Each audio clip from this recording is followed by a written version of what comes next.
Kami butuh makan, Pak. Kami bukan maling. Saya ajak bangsa Indonesia untuk berani menghadapi kenyataan, walaupun pahit.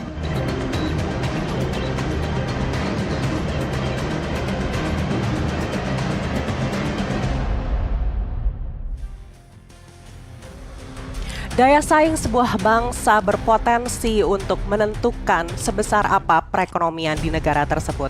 Daya saing yang tinggi dapat mendapatkan kepercayaan investor untuk bisa menaruh dananya dan memutar roda perekonomian. Perputaran roda ekonomi inilah yang diharapkan bisa meningkatkan kesejahteraan rakyat. Sebuah poin yang tertulis berkali-kali di buku Paradoks Indonesia oleh Presiden Prabowo Subianto. Sayangnya, daya saing Indonesia turun 13 peringkat di tahun 2025, semakin menjauh dari negara peers seperti Malaysia, Thailand, apalagi Singapura. Lalu seperti apa kompetisi kita untuk mendapatkan investasi global? Kita akan bahas dalam Merah Putih kali ini bersama saya, Maria Anneke.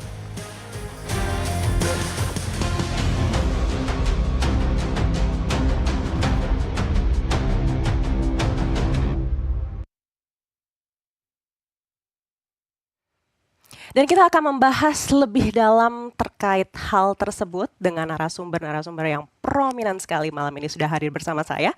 Yang pertama ada Bapak Manara Pasaribu selaku dosen pasca sarjana FEB UI, staf ahli anti korp dan author. Pak Manara, apa kabar? Selamat datang. Iya, selamat malam Bu Maria. Selamat malam. Dan berikutnya juga ada Ibu Lili Sudartio selaku dosen PPIM UI dan MMUIB Batam. Ibu Lili, apa kabar? Baik, selamat malam. Selamat malam, dan berikutnya ada Pak Haryadi Sukamdhani, Presiden Direktur PT Hotel Sahid Jaya International Tbk. Pak Haryadi, apa kabar? Selamat datang. Selamat malam Mbak Maria. Selamat malam. Baik, apabila seluruh narasumber sudah tidak sabar untuk berdiskusi malam ini, kita saksikan dulu tampilan berikut ini.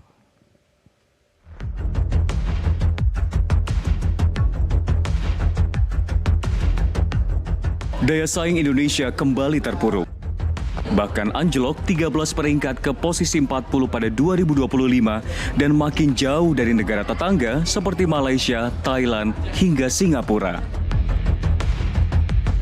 Presiden Prabowo Subianto menyebut ada yang salah dalam manajemen dan pengelolaan sumber daya Nusantara. Jumlah penduduk usia produktif yang terus meningkat di balik angka-angka pertumbuhan ekonomi. Seperti aksi sejumlah sopir angkutan umum di Kota Bekasi, Jawa Barat yang melakukan unjuk rasa menolak operasional bus Trans Bekasi Keren Koridor 1 karena menilai penghasilan mereka akan berkurang.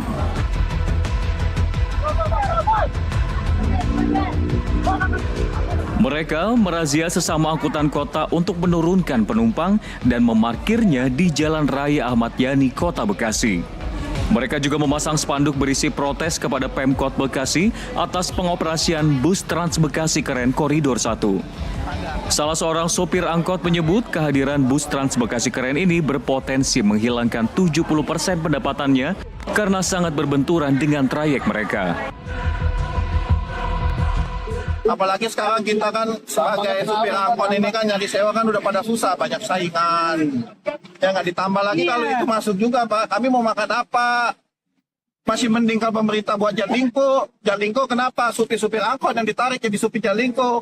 Kalau sekarang ini sebagai supir-supir angkot ini, kita ini minta keadilan aja untuk kami rakyat kecil, Pak. Ditanggapin lah. Ya, supaya suara kami ini didengerin lah. Kami butuh makan, Pak. Kami bukan maling. Ya enggak, kami ini cuma supir angkot, nyari duit cuma 1.000-2.000 di jalanan. Bukan nyari duit 100-200 ribu. Ya kami ini kan cuma satu, jangan jalan. Iya, kalau kapan kami ini kagak ada keputusan dari pemerintah, kami lebih parah lagi, Pak. Bukan angkot 3007, semua armada Bekasi kami stopin, Pak. Diketahui Transbeken Bekasi menghubungkan kawasan Harapan Indah, Stasiun Bekasi, Stasiun Keranji, dan Terminal Bekasi.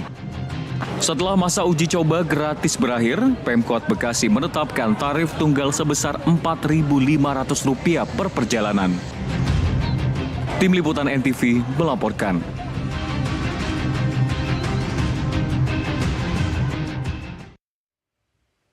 Baik, langsung saja kita akan mulai diskusi malam ini. Sebelum kita mulai, saya ingin kembali lagi memperlihatkan seperti apa sih ranking kita berdasarkan Global Competitiveness Index di tahun 2025, di mana Indonesia ini ada di peringkat 40. Padahal di tahun sebelumnya kita itu ada di level 27 yang menjadi rekor tertinggi kita di tahun 2024 lalu. Tapi kenapa di 2025 ini malah drop 13 peringkat? Mungkin pertanyaan pertama saya ke Pak Manarep. Menurut Bapak, apakah sebenarnya peringkat ini cukup relevan kalau kita kaitkan dengan daya saing kita di dalam negeri? Silakan.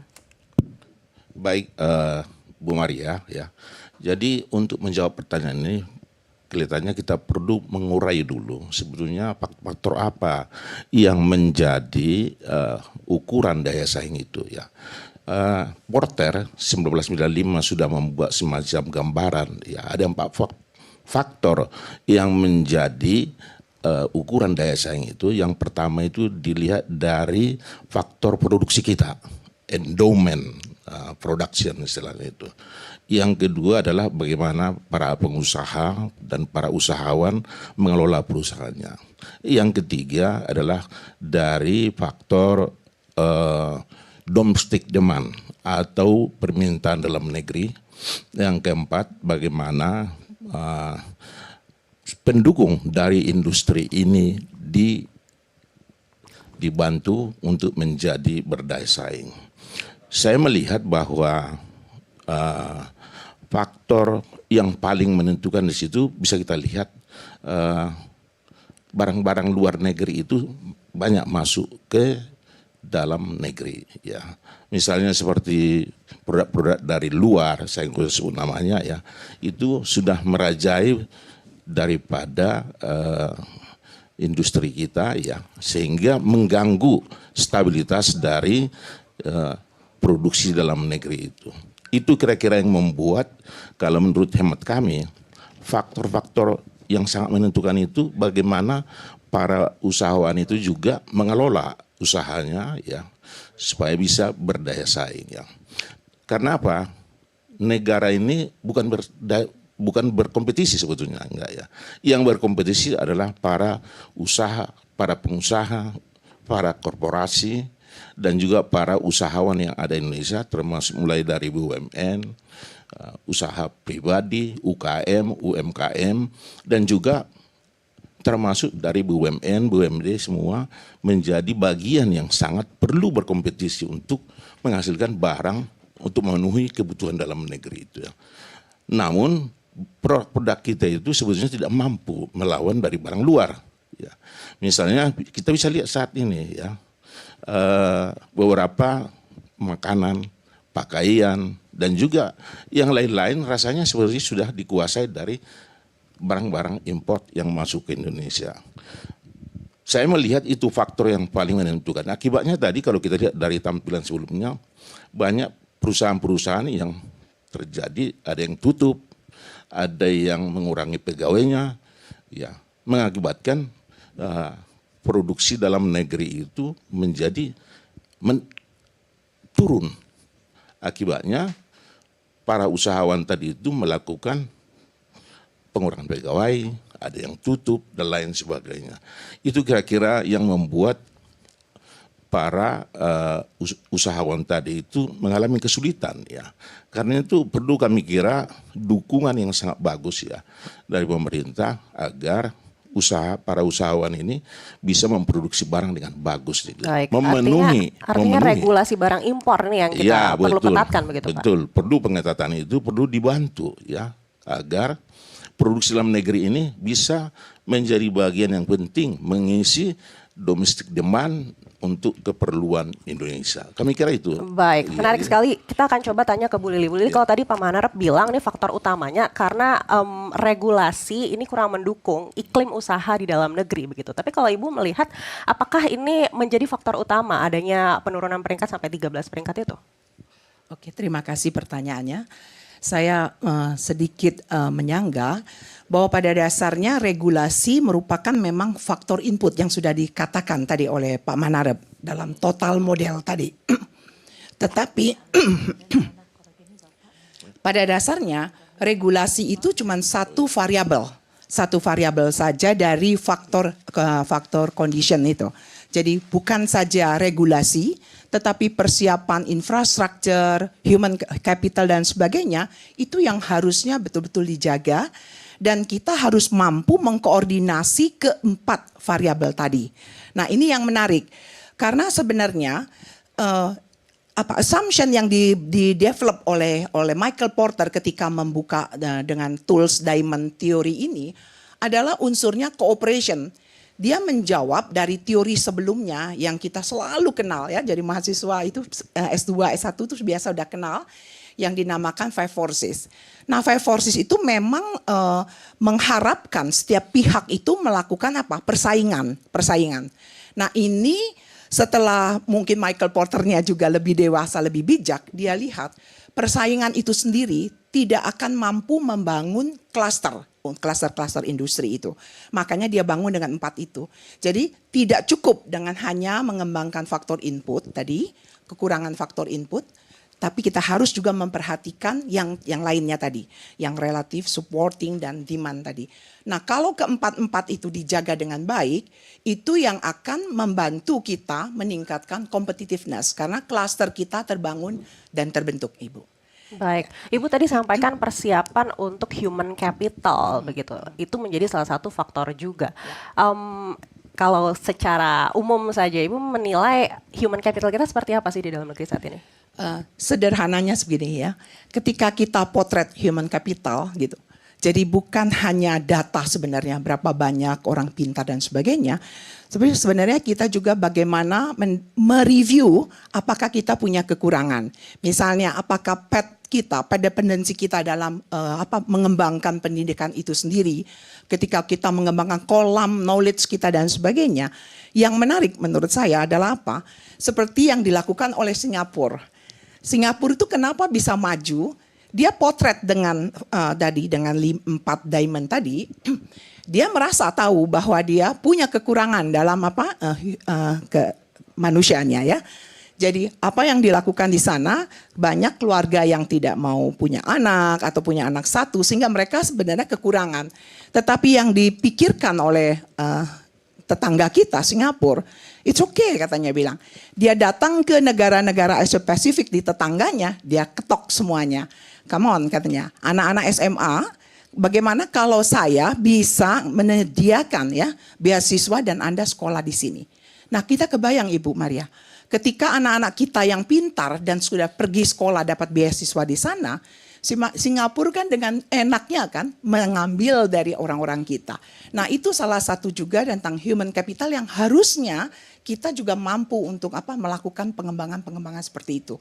Nah potret-potret seperti ini yang harusnya mampu kita lihat sehingga juga bisa mengembang seperti mereka kan. Jadi ini reasonnya ya kenapa kita makin lama juga bisa makin turun. Nah menariknya memang Michael Porter itu menjembatani kita dari melihat cluster firm level. Tetapi jawaban tadi yang ditanya oleh Ibu Maria untuk Pak Manarep, kenapa kita bisa turun? Sebenarnya alat ukur ini bagus untuk kita, untuk menyamakan pandangan kita. Nah tetapi alat ukur ini juga, kita juga harus hati-hati.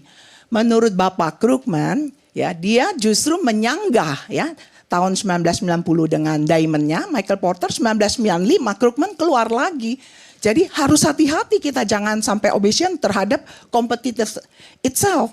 Jangan merasa bahwa kompetitif negara itu hanya diukur dari trade, perdagangan luar negeri dan sebagainya, surplus nasional. Bukan, tanya bilang.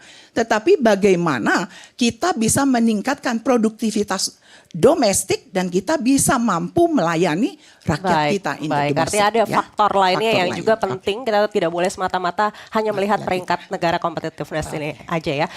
Saya akan beralih ke Pak Haryadi. Kalau sebagai pelaku industri, memandang seperti apa sebenarnya kualitas human capital kita?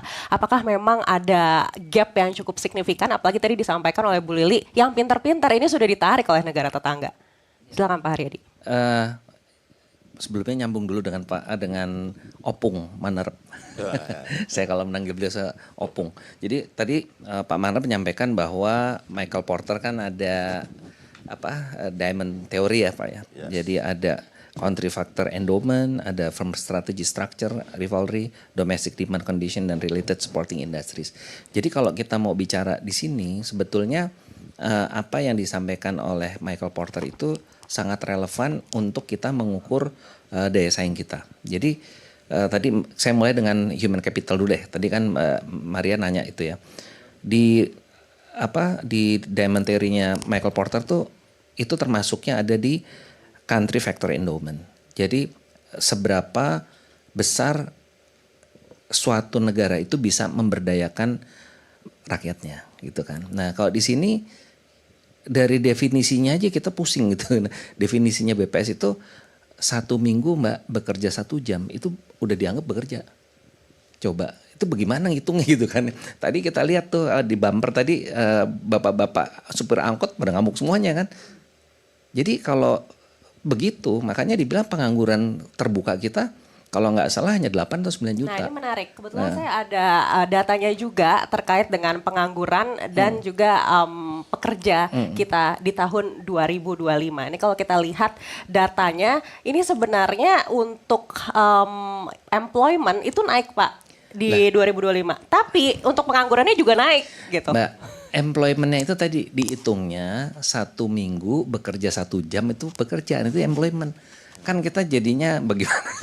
Jadi kalau bikin artinya nggak alat akurat ukur gitu ya Pak? Lah iya coba gimana? 1 minggu kerja 1 jam itu dianggap bekerja, employment gitu kan. Jadi kita itu senengannya, mohon maaf ya kalau saya sampaikan ya, senengannya tuh bikin alat ukur yang enak aja deh untuk yang lagi sebagai penyelenggara negara gitu ya kan. Menurut saya nggak begitu.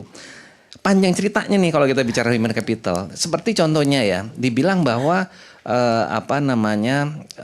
kita ini termasuk negara yang berkembang dengan kelas menengahnya maju dan sebagainya. Tapi kalau kita lihat penerima bantuan iuran jaminan kesehatan itu BPJS Kesehatan itu jumlahnya seratusan juta lebih itu Mbak.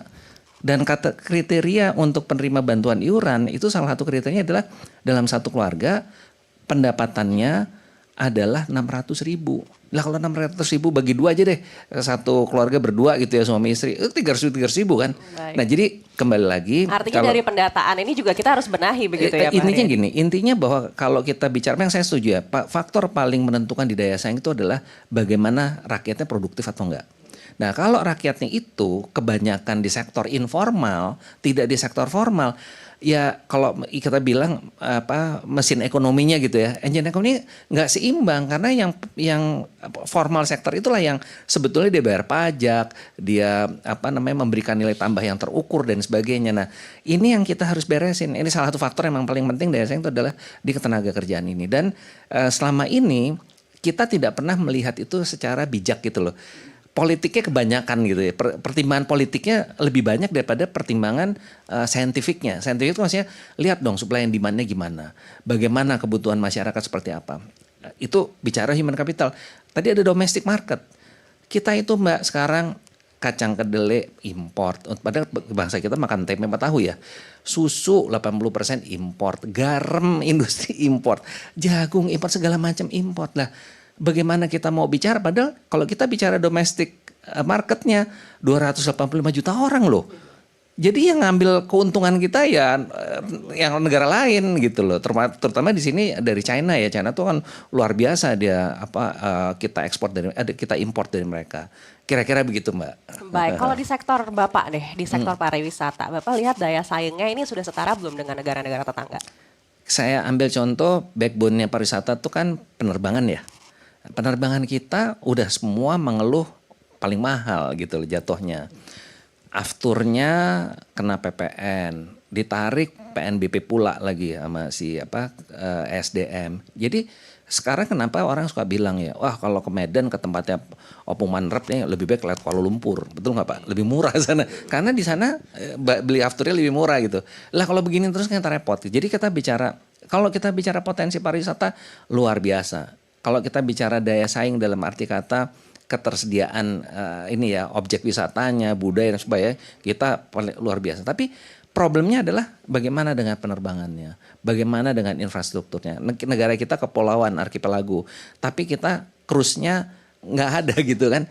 Di dunia ini cuman 2 yang besar, Caribbean, Mediterranean. Indonesia tuh bisa yang ketiga yang populer, tapi kita nggak pernah serius menggarap wisata bahari kita. Akhirnya ya seperti ini. Jadi kalau Mbak tanyakan gimana daya saing kita, ya kita nyatanya jauh kalah. Kita visitors turis wisata mancanegaranya hanya sekitar 15,3 juta ya yang tahun 2025. Secara yang Thailand itu udah 37 Mbak, 37 juta lebih gitu. Jadi mau dilihat dari manapun memang kita harus koreksi ya, kita punya daya saing. Kita bicara ini paling bagus deh. Competitiveness kita mau di mana sebetulnya. Nah, itu yang saya bilang yang harus dilihat dari berbagai sektor. Termasuk juga tadi masalah strategi perusahaan ya, firm strategi, recovery-nya gimana. Kita boro-boro mau bikin firm strategi, orang aturannya berubah-berubah terus. Hari ini ininya begini, besok berubah lagi. Itu juga kan bikin repot gitu. Seperti itu Mbak. Baik, saya kembali ke Pak Manarap. Pak Manarap, kan tadi kita sudah dengar nih yang disampaikan Bu Lili dan juga Pak Haryadi selaku pelaku industri. Tadi Bapak sampaikan satu yang mungkin harus kita ubah itu adalah regulasi impor begitu. Tapi sepertinya ini masalahnya kalau tadi kita dengar dari Pak Haryadi bukan semata-mata karena barang impor aja gitu Pak. Ini sudah banyak yang terjadi sebelum akhirnya barang impor itu datang dan membanjiri pasar kita. Iya. Baik, Bu Maria, jadi ini memang sudah kita sampaikan tadi, walaupun sebetulnya Michael Porter hanya membuat 4, sebetulnya kalau diurai ini banyak sekali, Bu Maria ya. Banyak ini sebetulnya yang mendukung itu ya. Yang perlu dibenahi lagi, regulasi perlu dibenahi ya. Tapi kalau saya melihat yang paling utama itu karena yang bisa membangun negara ini adalah para pelaku bisnis. Itu harus clear itu ya. Bukan pemerintah, bukan. Pelaku bisnis yang harus kita dukung ya. Agar pertumbuhan ekonomi, pembangunan ekonomi bisa berjalan baik. Pelaku bisnis didukung dalam hal apa nih Pak? Perpajakan misalnya? Banyak hal, misalnya bunga tapi kan uang, pajak kita juga turun nih di bulan dan lain sebagainya. Januari. Banyak hal. Bunga uang, infrastruktur. Kemudian juga termasuk bagian yang perlu dibenahi itu bagaimana mereka terlindungi produk-produknya itu. Itu sangat perlu dijaga ya. Karena sebetulnya begini, kalau ini tidak dilakukan pembenahan terhadap mereka, terhadap UKM, UMKM, ini sia-sia. Ya.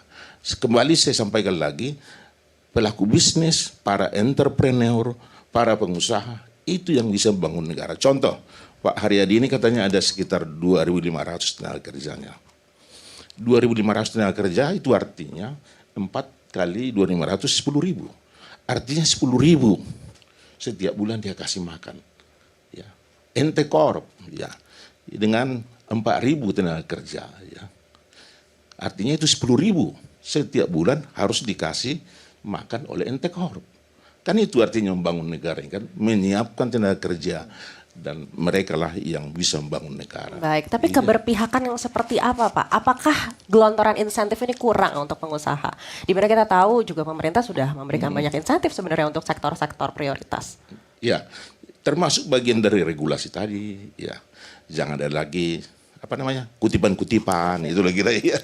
Yang ada disinsentif bukan insentif ya. Iya. Banyak hal sebetulnya dipermudahlah orang membuat berusaha ya. Karena menurut penelitian semakin banyak para pelaku bisnis sebuah negara itu akan maju. Ya. Contoh Amerika Serikat dengan 12% dia jumlah pelaku bisnis di sana, para entrepreneur.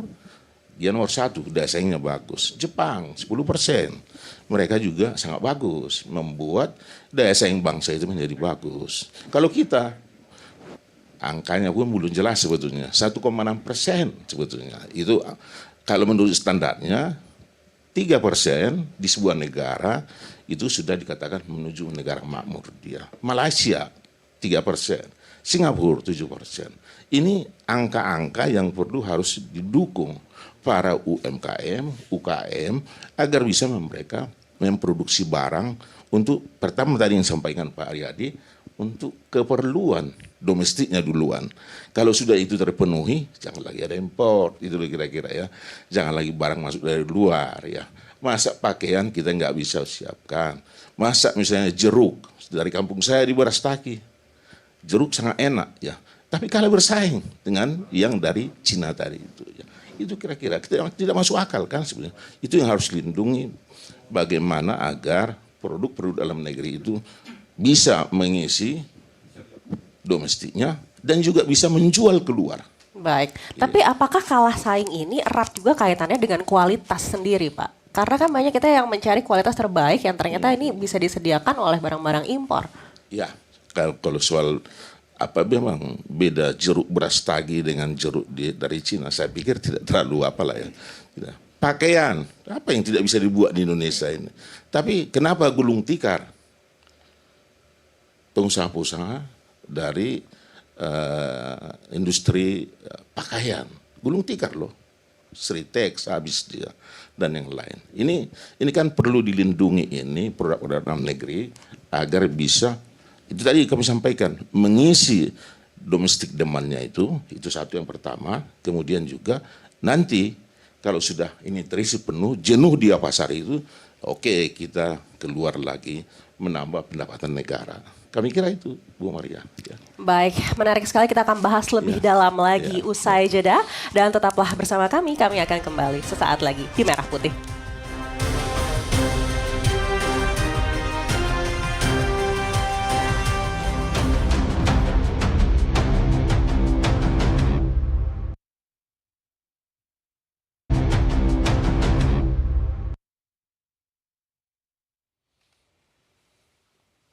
Anda kembali lagi di Merah Putih, masih bersama saya Maria Anneke, dan di segmen sebelumnya kita sudah membahas seperti apa daya saing Indonesia dibandingkan dengan negara-negara tetangga, dan kali ini kita akan memperdalam lagi bagaimana daya saing ini akan berdampak terhadap produktivitas kita, terutama sektor-sektor yang mungkin bisa menyerap banyak tenaga kerja. Kita akan lihat dalam grafis yang ada di sini, ini adalah yang kita bahas di segmen pertama tadi. Namun di sektor-sektor ini kita lihat sektor mana yang paling banyak menyerap tenaga kerja per Februari 2025. Kita lihat sektor pertanian, ini ternyata yang menyerap tenaga kerja paling banyak hingga 41,6 juta orang. Dilanjutkan dengan sektor perdagangan, lalu manufaktur, akomodasi makan minum, konstruksi, pendidikan, dan juga pengangkutan. Nah, ini menarik untuk kita bahas juga, Bapak Ibu, apakah memang kalau melihat dari serapan yang cukup banyak ini, sudah ada keberpihakan dari pemerintah untuk menjangkau sektor-sektor ini. Mungkin saya akan langsung tanya lagi ke Pak Manarap. Ini kan kalau kita lihat banyak dari sektor pertanian yang menyerap tenaga kerja hingga 41,6 juta orang begitu Pak. Apakah menurut Bapak dukungan atau regulasi dari pemerintah untuk tenaga kerja di sektor ini sudah cukup saat ini? Baik, Bu Maria ya. Kalau lihat dari grafik ini sebetulnya dari serapan tenaga kerja itu ada di pertanian ya. Kami pikir ya nyatanya petani Indonesia masih miskin sebetulnya, petani di kampung ya. Jadi misalnya soal harga beras ya, itu perlu kami kira ditinjau agar para petani kita itu bisa menjadi lebih makmur dia ya. Itu perlu dukungan ya, dukungan yang positif ya. Artinya seperti sekarang harga pupuk sangat mahal dibandingkan dengan produksi dia dari tanaman-tanaman tadi itu ya. Dan menurut kita memang sektor ini yang paling banyak mendukung ya. Seperti misalnya industri sawit ya, itu hampir nomor satu terbesar di luar oil and gas dia ya, memberi dukungan terhadap tenaga kerja di Indonesia. Oleh karena itu kami pikir ini sektor-sektor ini, dan sebetulnya bukan hanya di sini aja, perlu juga dukungan bagaimana supaya ini dilakukan, jangan bentuk yang produk biasa aja tapi sudah dalam bentuk hilirisasi dia, barang jadi dia ya, sehingga ini akan menambah dukungan kepada penerimaan dari sektor ini. Kami yakin bahwa dengan dukungan yang bagus terhadap karena alam Indonesia cukup bagus ya, resource-nya bagus ya, banyak contoh yang perlu kita ambil dari sana. Contohnya misalnya talas di Bogor itu ya, itu kurang dioptimalkan, perlu apakah mie dari talas dan lain sebagainya ya. Sagu dari Irian Jaya misalnya gitu, dari Ambon. Sekarang ini kami lihat sudah mulai diolah itu menjadi bagian dari mie mie talas, mie sagu itu kira-kira. Jagung misalnya dari NTT ya. Itu perlu diolah menjadi bagian karena memang dasarnya kita ini harus masuk ke sana ya untuk mendapatkan persaingan yang bagus dengan mengolah ya, dengan mengolah produk-produk yang ada sumber daya alam kita ya. Karena itu menurut kami memang perlu dukungan yang lebih luas lagi terhadap pertanian ini ya, mengolahnya menjadi lebih barang setengah jadi atau barang jadi ya, supaya bisa meningkatkan daya saing bangsa kita. Baik, artinya ya. hilirisasi di sektor pertanian ini Betul, penting juga betul, untuk kita ya. bisa menambah daya saing kita Betul. secara nasional Misalnya gitu ya. sawit ya, jangan kita ekspor CPO lagi, harus barang jadi ya.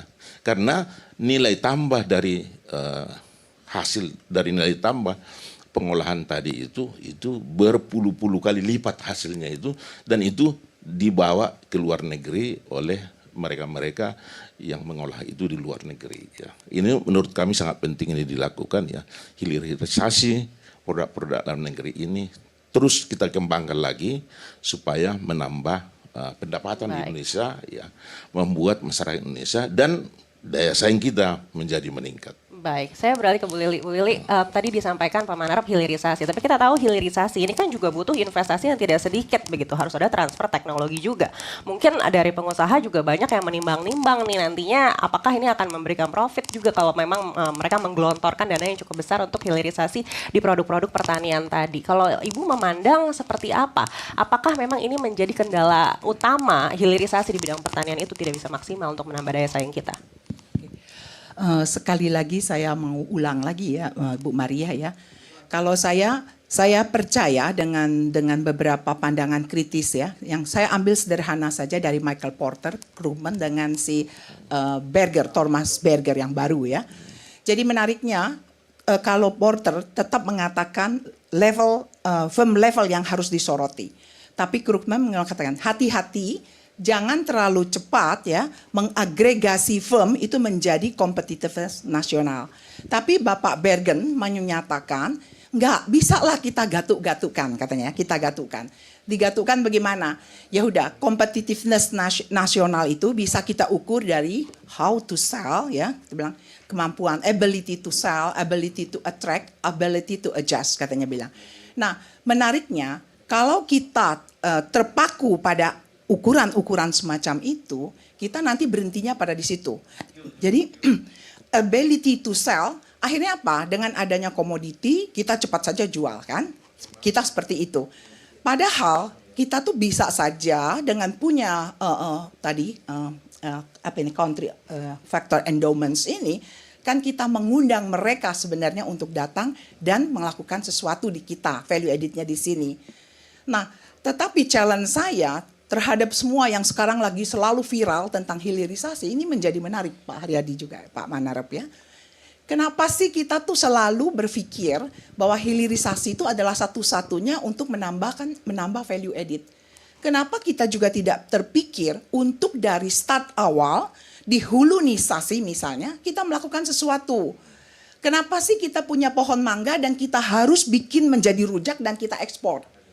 Ini ininya ya, pembandingannya. Kenapa kita tidak bikin mangga yang lebih dihasilkan, pohon mangga yang dihasilkan lebih baik dan sebagainya ya, sehingga kita bisa juga ekspor mangga yang dari pohon kita dengan standar yang sama gitu loh. Nah, ini mengacu lagi pada tools dari Michael Porter ini. Karena domestic demand condition kita ini kata bilang, jadi tidak saja kesalahan hanya pada misalnya pemerintahan yang tidak terlalu terbuka, tidak inklusif institutionnya dan lain sebagainya. Tetapi sebenarnya kita punya masyarakat juga itu juga harus bertanggung jawab terhadap competitiveness ini. Jadi benar-benar Pak Michael Porter ini ngajak banyak pihak yang harusnya terlibat. Nah, contoh dalam domestic demand ini ya. Kita gitu biasa kan ibu-ibu kalau lihat tukang pisang ya, Ibu Maria ya. Kalau kita tanya berapa harganya, komentar yang paling pertama kita keluar tuh berapa? Berapa harganya? Mahal sekali. Selalu kita memberikan indikasi tentang harga itu menjadi penting ya. kita tidak menekankan pada kualitas. Sehingga nanti pedagang-pedagang kita berpikir, oh ya kalau gitu harga yang murah saja yang menarik. Nah ini setelah diteliti sebenarnya juga oleh Bapak Michael Porter, kenapa Thailand itu buahnya bisa sampai ke Amerika dan lain sebagainya. Karena mereka tidak saja terpaku pada hilirisasi, tetapi mereka di hulunya sudah diperbaiki. Jadi value added itu sebenarnya bisa didapat dari tingkat awal gitu loh. Jadi jangan hanya berpikir bahwa kita harus mengekspor mangga yang sudah dirujak. Belum tentu kan. Rotan harus sudah jadi kursi. Padahal kita harus juga berpikir bagaimana kita mencetak rotan yang bagus sama besarnya, lingkarannya dan sebagainya. Kan itu juga sebenarnya sudah ada di value added di situ. Baik. Nah ini yang menarik kalau menurut saya. Peningkatan kualitas di hulu ini juga penting begitu ya, selain dari value added di hilirisasi. Baik, saya akan beralih ke Pak Haryadi. Pak Haryadi, kalau tadi disampaikan oleh Pak Manarep dan juga oleh Bu Lili, ini harus ada pertambahan mulai dari hilirisasi, di hulunya juga harus ditambah. Tapi ini kan semua lagi-lagi investasi. Apalagi tadi sebelumnya Pak Haryadi juga sudah bilang, bagaimana mau banyak berusaha kalau aturannya terus berubah gitu untuk pengusaha. Apakah ini menjadi sebuah kendala terbesar juga, investasi itu tidak lancar masuk ke dalam negeri? Investasi yang masuk ke Indonesia itu adalah padat modal. Jadi catatan saya nggak update yang terakhir ya, tapi sampai 2024 itu saya masih mengikuti. Rasio yang masuk itu adalah investasi yang masuk ada padat modal, dan rasio penyerapannya itu semakin kecil karena dia padat modal. Ya saya perbandingan aja ya, 2013 itu per 1 triliun itu bisa menghasilkan lapangan kerja 5.500 orang, 1 triliun. Kebetulan saya ada datanya juga nih Baik, Pak bisa terkait lihat. dengan Coba liatin deh. realisasi investasi di 2025, boleh? Kita lihat realisasi investasi. Jangan lihat hanya nilai investasi, penyerapannya berapa, ada nggak datanya? Coba kita lihat kalau adanya emang ada. realisasinya juga. Kalau realisasi, Nah ini dia.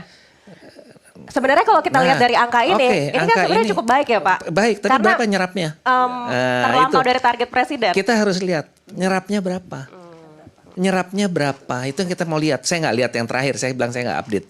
Tapi kalau saya nggak salah sampai 2023 ya mungkin, karena saya meninggalkan Apindo 2023, itu per satu dari tadi yang 2013 1 triliun itu 5.500 orang, 2023 1 triliun itu hanya 1.076 gitu loh. Nah ini saya nggak tahu nih berapa lagi nih. Jadi kita pertanyaan yang mendasar adalah ini investasi itu siapa sih sebenarnya gitu kan?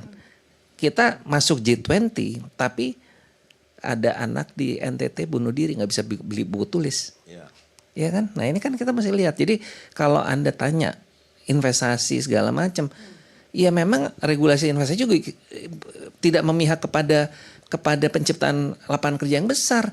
Yang dikasih karet merah kan nikel, hilirisasi nikel, baja segala macam ya.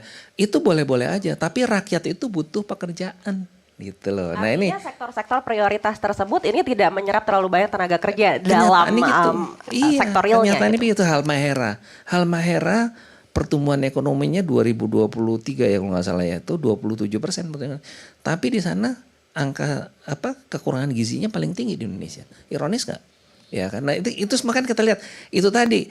Mari kita melihat itu saintifik gitu loh. Ini mohon maaf ya kita ini kan bergulit di kebetulan saya juga pengusaha tapi juga saya di akademisi ya. Jadi kita selalu lihatnya itu adalah data dan faktanya aja gitu loh. Yang dibutuhkan oleh masyarakat tuh apa sih sebenarnya gitu loh. Nah itu kita tidak pernah dijawab. Kembali ke masalah topik utama kita daya saing. Ya kalau kayak begitu rakyatnya itu tidak mendapatkan kesempatan kerja yang baik. Ya gimana dia mau meningkat daya saingnya dong. Yang paling, jadi kalau kita contoh Cina ya Mbak ya. Cina itu dulu yang dipikirkan oleh pemerintah Cina dulu apa? Bagaimana kebutuhan domestiknya bisa dipenuhi sendiri. Swasembada gitu kan. Mereka berhasil. Jadi Cina itu memang dia sekarang the biggest exporter in the world ya. Tapi jangan lupa pasar domestiknya mereka sangat kuat. Dan gak gampang menerobos pasar Cina. Terus terang aja nih. Sangat kompetitif di sana. Nah sekarang ini kita di mana? Kita semua yang di diamond teorinya si Michael Porter ada semua, ya kan country endowmentnya kita factor endowment kita tenaga kerja kita 200 jumlah penduduk kita 225 juta orang, kekayaan alamnya luar biasa, tapi kita nggak bisa mengelola dengan benar gitu loh. Jadi ini yang ini dan mohon maaf ya kembali lagi Pokok masalahnya juga apa sih? Kenapa kok kayak gitu? Permasalahan utama adalah di dalam bagaimana kita meletakkan manajemen negara ini. Meritokrasi nggak jalan di sini. Mohon maaf ya kalau kita ngobrol kan boleh ya kita itu. Meritokrasi nggak jalan. Jadi apa? Akhirnya karena meritokrasi nggak jalan, orang-orang yang pengambil keputusan itu dia tidak melalui proses yang benar. Akhirnya bikin kebijakan yang aneh-aneh gitu loh. Dan akhirnya nih kita nggak, mudah-mudahan jangan ada yang marah ya. Ini kan diskusi ya. Karena tadi nomor 1 Swiss, nomor 2 Singapura segala macam. Karena mereka meletakkan sendiri. Yang saya tahu persis Singapura. Artinya keberpihakan dari pemerintah itu sangat penting. Bukan, meritokrasinya jalan. Meritokrasi itu artinya proses seseorang itu menduduki suatu posisi itu melalui proses gitu loh, melalui jenjang. Sehingga dia punya keterampilan yang ekspertisnya dia ada di situ. Singapura itu belajarnya dari Shell loh Pak Manarep. Belajarnya dia meritokrasi. Di sini kan enggak gitu loh. Orang enggak ada pengalaman duduk di situ, ya rusak lah gitu kan tuh ininya. Apakah itu di posisi politik ataukah itu posisi di badan usaha milik negara dan sebagainya. Salah orang itu. Mohon maaf kalau itu. Jadi ya menurut saya di sini kita kalau mau lihat aja secara jernih deh gitu loh. Lihat fakta dan data. Karena saya lebih suka bicara scientific. Karena saya kalau udah bicaranya ke politik saya nggak paham. Artinya pertimbangan-pertimbangannya itu ya. Tapi yang saya lihat adalah selalu kenapa kok di sana bisa harganya murah, di sini enggak. Dan jangan salah Pak Manrap tadi bicara masalah import segala macam. Karena waktu saya di Ketua Umum Apindo di 2019, saya ingat sebelum COVID, kita berhasil meyakinkan Bea Cukai untuk menetapkan tarif barang kiriman dari $75 Mbak, itu menjadi $3. Artinya apa? Kalau dulu tuh kalau di maksimal $75 itu nggak kena bea masuk tuh Mbak. Turunnya $3. Lah tapi kok sekarang kok barangnya masih tambah banyak. Artinya yang lolos itu kan banyak. Artinya kan kalau di $3 kena threshold pada bayar ikut jalur biasa dong gitu kan. Ya, ini contohnya loh ya. Jangan marah nih yang mungkin nggak sepaham dengan saya. Tapi artinya saya selalu bicara data. Karena udah diturunin $3. Artinya yang Bapak tadi bilang untuk melindungi industri dalam negeri ada gitu. Tapi kenapa Bapak kalau lihat di platform e-commerce kok ini jadi murah banget ya dibandingin. Ya rusaklah kita gitu kan. Beli batik yang di printing di Cina sama batik yang di printing di Solo gitu ya. Ini nggak kompetitif. Nah, ini yang perlu kita sampaikan. Dan tadi saya juga tertarik waktu bicara kualitas. Saya cerita sama Pak Manrap, Pak Bu Lili. Saya sama Mbak Popi Darsono nih bikin pusat kerajinan kulit di Garut. Bisa kok bagus hasilnya sekarang karena kita serius gitu. Kita intervensi dengan menyediakan tempat untuk sentranya dan kami melakukan pelatihan kurasi terhadap, kita undang desainer dari Prancis, kita undang desainer dari Italia ngajarin perajin di sana. Boleh cek deh. Penyerapannya di dalam negeri seperti apa Pak sejauh ini? Monggo kalau mau main sana. Itu dulu ramenya weekend Mbak. Sekarang ternyata alhamdulillah weekday juga rame. Ibu-ibu, karena kan ini terkait lagi dengan daya beli nih artinya di dalam negeri. Itu tadi. Jadi saya bilang kita tuh punya kalau mau serius mau bisa lah gitu loh. Saya bukannya saya hanya pengalaman pribadi. Ternyata bisa. Kelas menengah yang tadinya maunya branded itu sekarang belanja ke Garut. Mohon maaf ya mungkin ada orang-orang yang nggak mau terekspos lah kalau dia ini. Sekarang terekspos kalau dia tuh suka beli barang di luar negeri gitu ya. Sekarang belanjanya di situ karena udah nggak kalah kualitasnya Mbak. Gitu. Artisan kita hebat. Tinggal bagaimana kita meningkatkan kualitas itu dan menempatkan pada pasar yang benar. Baik. Gitu. Tidak mudah loh narik orang dari Jakarta ke Garut suruh belanja. Pak Maria kalau main sana pasti panik buying deh. Karena harganya murah, barangnya bagus. Ini wah, contoh saya jadi aja. penasaran ya. Artinya Pak Haryadi ini sampaikan kualitas ini bisa dibangun selama kebijakannya ini benar dan diambil oleh orang-orang yang memang expert di bidangnya begitu ya.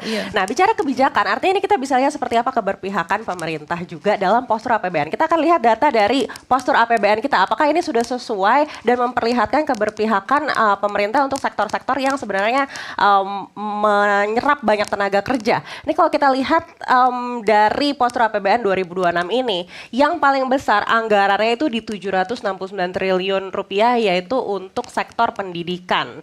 Begitu ya. Sedangkan untuk sektor pertanian ini mungkin ada seharusnya di poin 1 atau poin 3 ya. Ini anggarannya 165 triliun dan 335 triliun.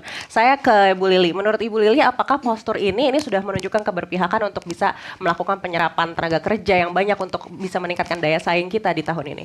Oke. Menurut saya postur APBN ini pasti juga sudah dipikirkan oleh beliau-beliau di sana.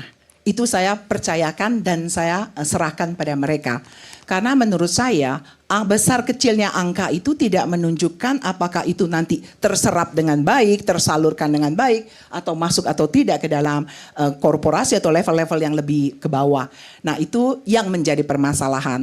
Jadi menarik sekali juga dari bukunya Ashe Moglu ya tentang Where the Nation Fail. Sebenarnya permasalahan itu diletakkan bukan pada keberpihakan. Sebenarnya yang harus ada itu adalah bagaimana mereka bisa membangun institusi atau politik yang inklusif, yang memberi kesempatan yang sama ke semua level kita, semua partisipan di negara kita. Punya kesempatan untuk mengambil opportunity, punya kesempatan untuk trajektorinya dengan baik dan sama semua. Nah itu yang diharapkan. Dan saya juga baca bukunya Pak Prabowo tentang Paradok Indonesia menjadi menarik ya. Jadi tadinya berita-berita itu kan kita hanya dapatkan kalau di kafe, kalau ngobrol gosip dan sebagainya. Tetapi buku itu ternyata baik sekali dan sudah tertata dengan terbuka seperti itu. Berapa kebocoran kita, berapa persen yang hilang, bagaimana uang yang sudah parkir hanya di negara luar dan sebagainya. Menurut saya itu bagus. Nah tetapi agak sayangnya di dalam buku itu akhirnya tidak memberikan satu konklusi apa sih yang harus kita perbaiki. Nah menurut kami dari pandangan saya pribadi ini ya, seharusnya lebih memperlihatkan bahwa kalau sudah, buku ini kenapa bagus kata saya bilang, dia sudah memberikan beberapa contoh bahwa negara yang benar-benar institusi inklusif sebenarnya memberikan kebebasan untuk bertumbuh, ada kesepakatan untuk berinovasi dan sebagainya, itu yang menjadi menarik. Ya memang katanya bilang nggak harus kita full ya mendadak langsung inklusif semua. Itu kan hanya kayak negara-negara maju seperti Jerman.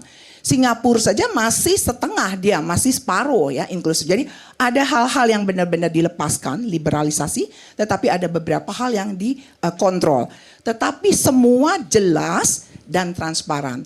Nah kalau itu terjadi, kalau menurut kami ekonomi inklusif pun akan terjadi. Jadi tadi nggak diperdebatkan oleh Pak Haryadi, benar masuk segitu, diserap berapa? Nah itu yang tidak terlihat. Jadi kalau menurut saya saya tidak memperdebatkan, is okay. Yang penting penyerapannya ya, penyerapannya bagaimana, betul tidak realisasinya seperti apa. Menarik sekali tadi Ibu Lilin sampaikan memberikan kesempatan yang sama untuk seluruh partisipan. Nah masalahnya sekarang partisipannya ini mau nggak diajak kerja sama begitu ya Bu? Kita akan bahas terkait hal ini usai jeda, tetaplah bersama kami di Merah Putih.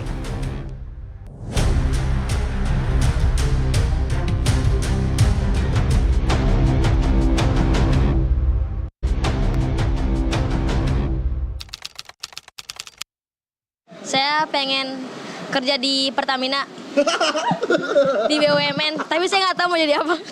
Kayaknya iya PR, tapi saya belum mendalami PR-nya sih. Mungkin pekerjaan impian ada, cuman kalau masalah di kantor mana belum tahu. Pekerjaan impian saya itu sebagai produser, mau produser TV, film segala macam bisa. Terus sektornya media mungkin.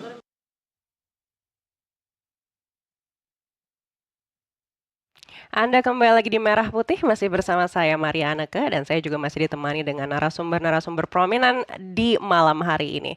Terkait dengan sajian tadi, ini menarik untuk kita bahas Bapak dan Ibu. Dari narasumber-narasumber yang tadi diwawancara ini tidak ada satupun yang menyebut sektor pertanian. Yang satu menyebut oil dan gas, yang satu lagi ini menyebut katanya mau di industri kreatif begitu. Terus tadi sebelumnya juga Bu Lili bilang kita harus memberikan kesempatan yang sama untuk seluruh partisipan. Masalahnya partisipan yang mana nih? Apakah mereka ini tertarik untuk masuk ke sektor pertanian yang katanya menyerap tenaga kerja? Atau sebenarnya memang sektor ini tidak menarik gitu untuk anak muda? Pak Manar? Baik, ini sebetulnya pertanyaan agak sulit ya sebetulnya. Ya. Karena untuk anak muda tadi itu ya tidak tertarik dengan pertanian. Tapi saya sebetulnya kalau bicara masalah sektor pertanian ini ya sebetulnya anak-anak muda di desa banyak ya. Contohnya di perkebunan kelapa sawit banyak anak-anak muda yang bekerja di sana ya. Tapi memang yang perlu diperhatikan di sini adalah bagaimana tetap kita menjaga agar mereka ya menambah skillnya, ya memberikan semacam pendidikan yang baik untuk mereka agar mereka karirnya meningkat dia ya. Tetapi saya tetap berpikir untuk membangun kembali daya saing tadi itu ya, daya saing ya. Memang harus pelaku bisnis yang harus berperan banyak di sini ya. Pelaku bisnis ya. Kembali lagi teori Porter ya, hanya entrepreneur, pelaku bisnis yang bisa membangun negara. Karena itu yang meningkatkan daya saing kita itu ya. Daya saing itu akan meningkat dia. Bukan negara yang berkompetisi ya. Bukan negara, tetapi badan-badan usaha, para pelaku bisnis, para korporasi, UKM, UMKM yang menjadi tulang punggung perekonomian kita. Ini yang harus dibenahi di sana ya. Itu harus ditingkatkan kemampuannya ya, agar usaha-usaha yang sudah ada ini ya bisa meningkatkan daya saing kita ya. Menurut saya memang menarik ini ya, topik ini dari teori Porter tadi yang sudah dibahas tadi itu ya. Kalau sudah para pelaku bisnis itu mampu untuk memenuhi kebutuhan dalam negeri ya, ya saya yakin memang daya saing kita akan meningkat ya. Anak muda, kembali tadi ke yang disampaikan Ibu Neke ya. Sekarang ini kan sebetulnya anak muda ini sudah masuk ke dalam digitalisasi ya. Mereka sangat tertarik ya dengan masuknya perusahaan-perusahaan itu dalam bentuk menyediakan aplikasi digitalisasi bagi anak muda, mereka yang generasi muda, mereka yang sudah terbiasa dengan hidupnya dengan gadget ya, teknologi digital ya. Menurut saya ini satu bagian ya, anak muda itu tidak masalah. Di pertanian juga bisa terapkan digitalisasi. Bisa juga kita masukkan dalam digitalisasi dalam pertanian ya. Bagaimana supaya memproduksi barang-barang itu lebih produktif dan lebih efisien ya. Perusahaan-perusahaan yang tidak menggunakan digitalisasi lagi ya, pasti mereka akan kabur dari sana. Karena bukan itu dunia dia ya. Dunia anak muda ini adalah dunia digital. Jadi kalaupun dia di pertanian, saya yakin mereka akan tetap tertarik di sana itu ya. Tertarik masuk ke dalam dunia pertanian, tetapi tentunya harus dalam bentuk lebih dimodernisir ya, digitalisasi ya, tidak ada masalah. Ya. Itu menurut kita, menurut kami bahwa karena anak muda ini kan sebetulnya sudah masuk di dalam proses digitalisasi, dibesarkan di sana dia. Ya. Jadi memang harus kita kasih dia mainan dia itu. Mainan dia itu adalah digital, AI dan lain sebagainya. Maka sektornya menurut saya tidak menjadi persoalan. Artinya digitalisasi sektor pertanian begitu ya Pak? Betul. Baik. Itu menurut saya yang perlu ditekankan di sini ya. Supaya semua sektor yang ada itu ya, kalau sudah masuk digitalisasi anak muda pasti mau lah. Ya. Baik. Ya, Baik. tidak ada masalah. Saya ke Bu Lili. Bu Lili, dari tadi kita kan bicara kita harus menaikkan daya saing begitu. Tapi sebenarnya dampak yang sangat real apabila kita menelantarkan daya saing Indonesia dibandingkan negara-negara lain itu apa sih? Nah, ini menurut saya kita harus lihat dulu ya, apa yang menjadi alat ukur. Dari tadi saya menyatakan seperti itu. Jadi kita harus hati-hati sehingga jangan membuat suatu alat ukur yang akhirnya membuat kita sendiri tidak optimis terhadap kehidupan kita. Ya, jadi misalnya kalau kita memang berpikir bahwa tadi ukuran daya competitiveness itu menjadi alat ukur kita makin turun, kita makin bingung juga kan. Dari mana ini untuk memperbaikinya. Tetapi kalau kita juga membuka wawasan kita, misalnya dari Krugman mengatakan, sudahlah produktivitas dalam negeri, asal bisa melayani dalam negeri saja, itu sudah jadi alat ukur menjadi competitiveness kita.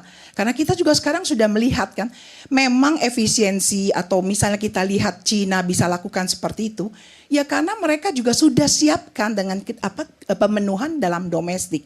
Nah ini yang kadang-kadang kita suka lupa mengejar target tertentu, tetapi pertahanan dalam negerinya kita lupa. Nah ini yang sering disayangkan.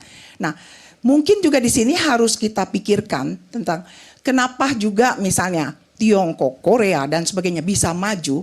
Jadi di samping tadi ada dengan 4 Diamond Porter itu, seharusnya juga mulai dipikirkan ya, pemimpin tadi yang meritokrasi tadi, kita tuh harus membedakan apa saja yang dimaksud dengan leader dan apa yang disebut dengan manajemen.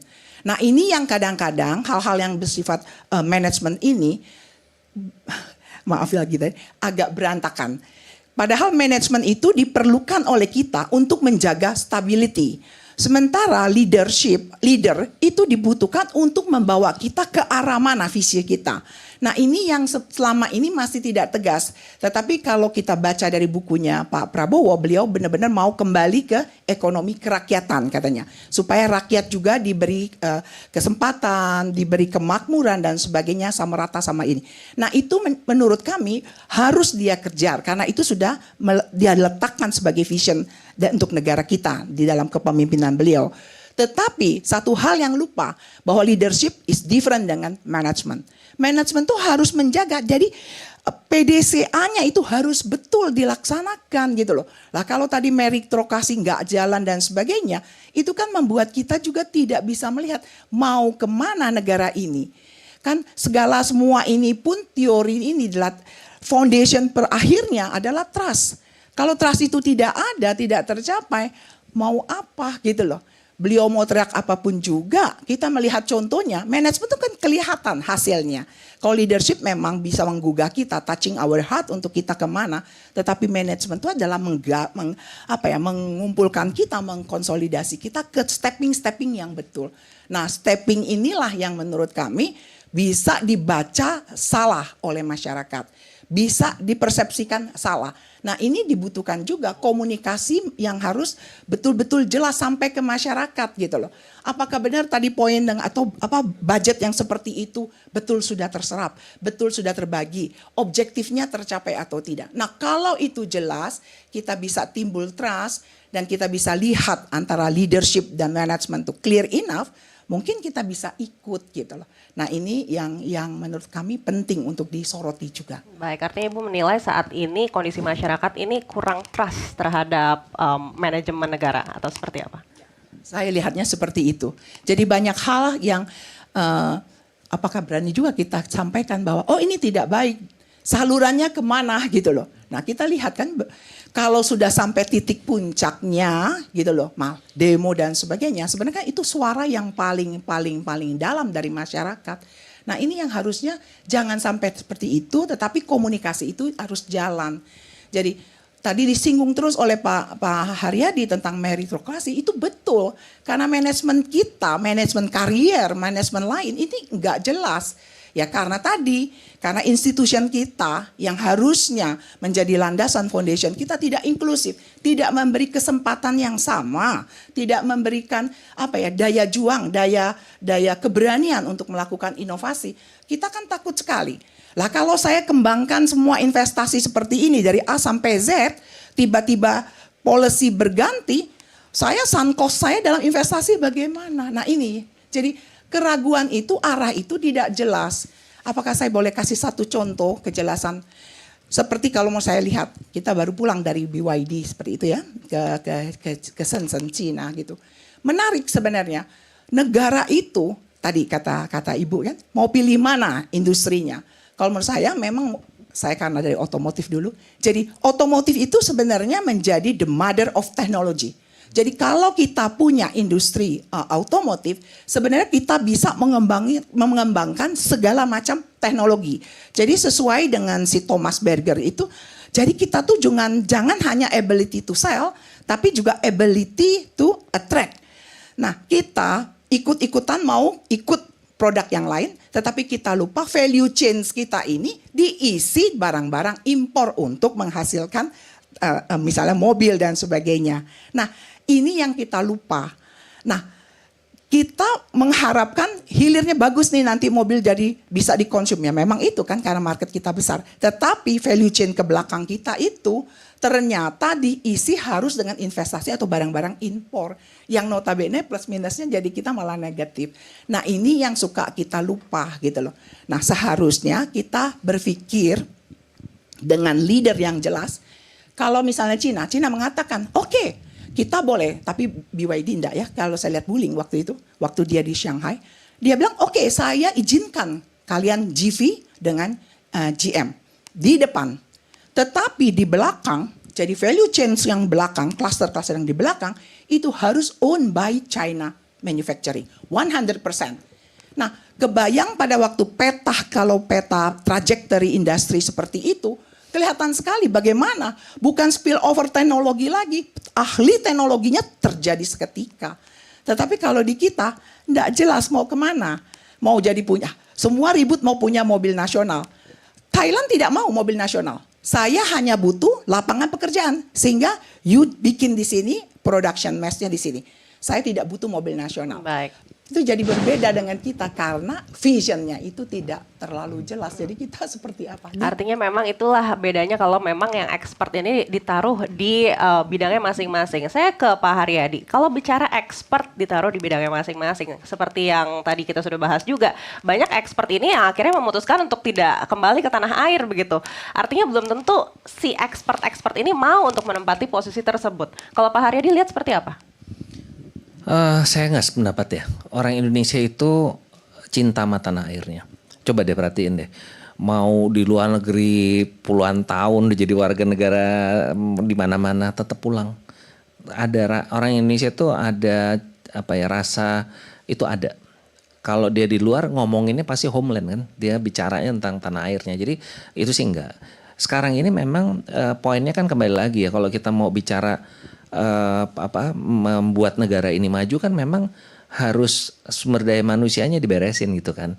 Nah tadi di postur APBN tadi dibilang tuh untuk pendidikan bermutu paling tinggi 700 triliun. Cuman saya bingung gitu loh, di lapangan tuh nggak begitu bunyinya gitu loh.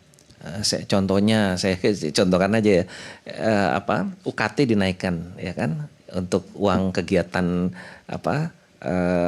kegiatan sekolah itu ya, kegiatan kuliah itu dinaikkan. Jadi itu, dan saya melihatnya ya nggak begitulah gitu, karena sebagian itu justru negara kayaknya mau lepas tangan. Misalnya contohnya lembaga akreditasi kan, dulu dibayarin oleh negara tuh, sekarang tempatnya ibu tuh ekonomi kan, mandiri sekarang berbayar tuh.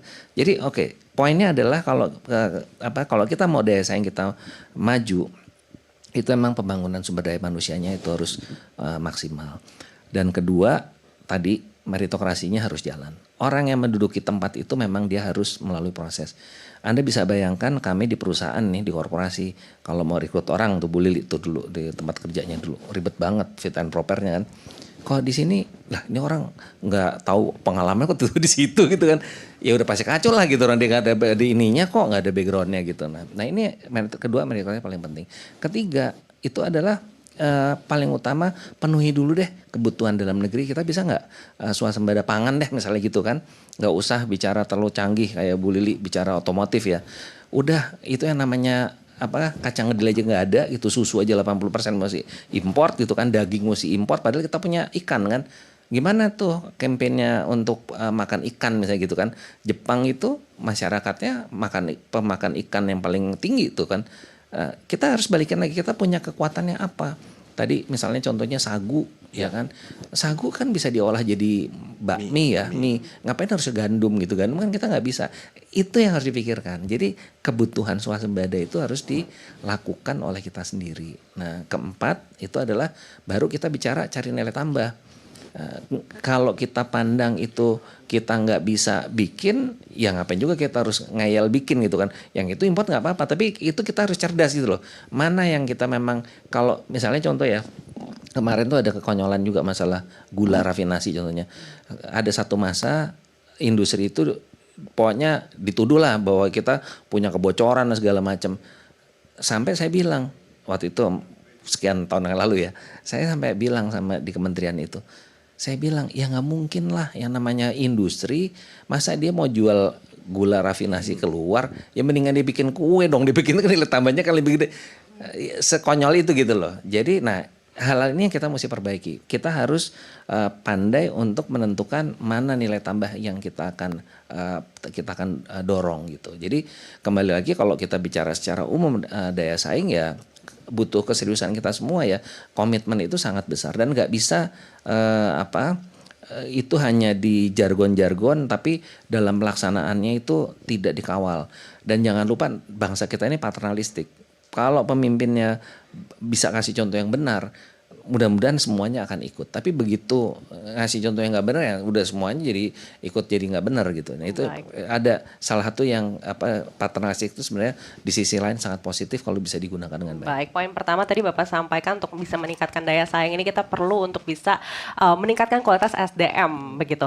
Dan untuk menaikkan kualitas SDM ini kan juga penting untuk setiap orang tahu bagaimana cara menaikkan daya saingnya masing-masing begitu. Faktor apa sih dalam pengamatan Bapak nih sebagai pelaku industri selama ini, faktor yang bisa membuat orang tuh semangat untuk mengupgrade dirinya sendiri? Kalau dia dikasih kesempatan kerja, Mbak, nah, itu poinnya. Dan kita masyarakat itu nggak punya kesempatan itu. Itu masalahnya. Karena kita ya nggak tahu juga nyatanya begitu. Karena saya kan pelaku usaha ya, artinya saya juga tahu persis lapangan kayak gimana. Kesempatan tuh nggak ada. Gitu. Dan itu kalau diberikan kesempatan itu mereka akan belajar dan itu makanya saya bilang tadi kan supply and kita mesti scientific, kita lihat supply and demand itu gimana, parameter yang kita tentukan seperti apa. Ya kan parameternya udah saya bilang, masa kerja 1 jam 1 minggu dia nggak bekerja, ya kan saya nggak tahu deh teori ilmunya dari mana gitu ya. Kan ada sesuatu yang salah, ya kan. Jadi paradoks banget gitu kalau kita bicara di lain pihak, ini kita pengangguran terbukanya cuma 9 juta gitu kan. Tapi kok yang terima bantuan iurannya 100 juta lebih, bantuan iuran BPJS kesehatan itu loh. Ya kan, saya kira berarti kan itu orang berarti miskin dia, nggak bisa membayar iurannya jaminan kesehatan, dia dibayarin oleh negara. Nah ini juga prinsip yang sangat mendasar. Kalau kita mau maju, menurut saya parameter tentang bansos itu juga harus dirubah. Saya ingat ya waktu saya saya masih di Dewan Jaminan Nasional dulu, saya studi banding ke Korea Selatan. Korea Selatan tuh sadis banget itu negara. Untuk bilang si rakyat bilang dia miskin itu dibikin susah, Mbak. Hasilnya apa? Yang disubsidi itu kurang dari 3% dari populasi. Yang pokoknya yang inilah di sini. Ya itu tadi kalau penerima bantuannya udah 100 juta orang gitu ya, populasinya 285 kan sepertiganya tuh gitu kan, 30% gitu. Jadi ini yang harus kita lihat. Jadi kembali lagi bagaimana kita bisa mendorong rakyat kita punya kesempatan kerja itu. Kalau masyarakat punya kesempatan kerja, dia akan punya kemampuan kompetensi baik di bidangnya, kompetensi untuk menganalisa, kompetensi untuk bisa lebih terampil di bidangnya gitu. Nah itu yang penting itu, Mbak. Kesempatan kerja ini menjadi sebuah harapan untuk akhirnya setiap orang ini bisa mengupgrade dirinya sendiri dan meningkatkan daya saing kita. Baik, closing statement dari Pak Manarap. Ya, jadi kita kembali ke basicnya ya, teori Porter tadi itu ya.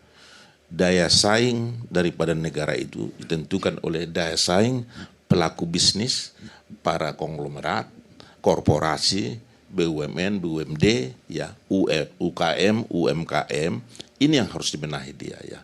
Karena inilah yang membangun negara itu. Ya. Bukan siapa-siapa, enggak. Mereka yang menyiapkan tenaga kerja, lapangan kerja, mereka juga yang memasok kepada produk-produk yang diperlukan oleh demand domestik tadi itu. Sepanjang ini pelaku bisnis tadi itu, usaha-usaha, korporasi, BUMN, UKM, UMKM belum bisa masuk memasok untuk keperluan dari produk domestik, kemudian juga nanti melakukan ekspor untuk persaingan, daya saing kita akan tetap seperti ini dia ya. Para pelaku bisnis inilah sebetulnya yang membangun negara ini. Ya. Pak Aryadi ini luar biasa ya. Bisa membangun negara, dia memberi makan 10.000 orang ya. Bank NT ya, yang di NT Corp juga ya. Dengan 4.000 tenaga kerja ya, berarti itu 10.000 tenaga kerja, 10.000 orang dia kasih makan. Inilah yang bangun negara itu. Jadi memang harus keberpihakan pemerintah itu kepada pengusaha, pada pelaku bisnis ya, usaha, UKM, UMKM, inilah yang bangun negara itu. Kami pikir itu intinya teori yang disampaikan oleh Porter tadi itu. Baik. Ya. Berikutnya Ibu Lili, closing statement dari Anda. Oke, saya sudah tuliskan ini beberapa ya. Bahwa daya saing bukan sekadar soal menang dalam perdagangan, bukan pula sekadar memperbesar perusahaan menjadi lebih besar, perusahaan nasional. Daya saing adalah cerminan dari seberapa dalam suatu bangsa membangun keadilan, insentif yang sehat, dan keberanian untuk membiarkan inovasi ataupun perubahan terjadi. Maka pertanyaannya bukan hanya bagaimana membuat bangsa ini lebih kompetitif, tetapi apakah kita sedang membangun fondasi institusional yang memungkinkan daya saing itu bertahan dalam jangka panjang. Jadi saya tetap kembali membangun institusional yang inklusif, memberi kesempatan yang sama pada semua orang, mendorong untuk melakukan inovasi, dan penuhi kebutuhan produktivitas dalam negeri. Baik, luar biasa. Pak Haryadi, closing statement? Ya, menurut saya udah banyak contoh ya, banyak contoh, referensi dan sebagainya. Nah sekarang yang dibutuhkan adalah siapa yang akan menjadi dirijennya, siapa yang akan secara serius membawa bangsa ini betul-betul mempunyai confident ya, mempunyai keyakinan bahwa kita bisa maju. Itu yang diperlukan. Jadi saya yakin kalau kita bisa menanamkan keyakinan itu, keyakinan kan tentu dengan tidak hanya dengan kata-kata ya, tapi dengan perbuatan. Bagaimana tadi saya bilang ya, membuat orang itu memiliki kesempatan kerja. Ngomongnya menggampang, tetapi dalam prakteknya membutuhkan kesungguhan. Dan itu kalau kita lakukan kemungkinannya sangat besar. Dengan pola tadi, semua dilakukan kebijakan itu secara saintifik. Jangan terlalu banyak political consideration-nya. Tapi saintifik, yang dibutuhkan itu apa? Masyarakat butuhnya apa? Tadi bicara mata rantai. Mata rantainya bagaimana yang diperlukan? Dan saya yakin dengan resources yang kita punya, saya yakin pasti ini akan bisa maksimal. Tapi tadi ya, kuncinya adalah keseriusan semuanya dan ada dirijennya yang akan melakukan ini bagaimana? Karena kalau antara satu kementerian satu sama satu kementerian lain dalam satu koordinasi aja mau rapat aja susah banget quorumnya, gimana dia mau ngambil putusan kan, belum lagi kalau datanya salah dan sebagainya. Makanya tadi saya bilang bahwa komitmen itu harus secara menyeluruh. Baik. Dan kembali lagi kalau memang dalam penilaiannya misalnya presiden yang melihat bahwa timnya itu tidak tidak kompeten, ya nggak apa-apa juga gitu di replace dengan orang yang lebih baik seperti itu. Baik, luar biasa sekali diskusi kita malam ini. Memang untuk bisa menaikkan daya saing ini perlu berbagai faktor dan kerjasama lintas kementerian. Kita masih ada 10 bulan lagi di tahun 2026 ini. Kita harapkan hasilnya akan lebih baik daripada tahun sebelumnya. Dan yang seperti Ibu Lili katakan, ini bukan masalah jangka pendek, tapi seperti apa kita membangun fondasi untuk daya saing kita dalam jangka panjang. Terima kasih sekali lagi Pak Manara Pasaribu, dosen pasca sarjana FEB UI, staf ahli antikorp dan autor, dan juga Ibu Lili Sudartio, dosen PPIM UI dan MUIB Batam, juga Pak Haryadi Sukamdhani, Presiden Direktur PT Hotel Sahid Jaya International Tbk sudah bersama kami kali ini. Saya Maria Anaka, sampai jumpa di Merah Putih berikutnya.